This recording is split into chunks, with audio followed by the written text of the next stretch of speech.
પાટણ જિલ્લાના છેવાડાના માનવી સુધી પોતાની સેવાની સુવાસ પ્રસરાવવામાં પાટણની રોટરી ક્લબ ઓફ પાટણ હંમેશા અગ્રેસર રહી છે। ત્યારે રોટરી ક્લબ ઓફ પાટણના પ્રમુખ સહિતના પ્રોજેક્ટ ચેરમેન અને તેમની ટીમ દ્વારા છેવાડાના માનવી સુધી પોતાની સેવાની સુવાસ પ્રસરાવવા અવનવા પ્રોજેક્ટ હાથ ધરી જરૂરિયાતમંદ લોકોને મદદરૂપ બની રહી છે।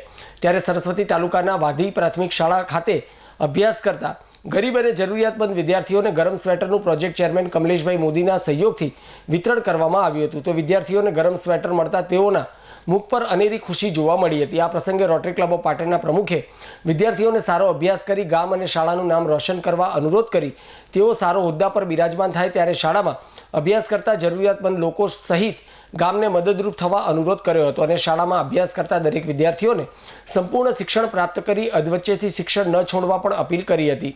તો રોટરી ક્લબ ઓફ પાટણના પ્રોજેક્ટ ચેરમેન અને ગરમ સ્વેટરના દાતા કમલેશભાઈ મોદીએ પણ આજીવન લોકોની સેવા કરવાની નેમ વ્યક્ત કરી હતી।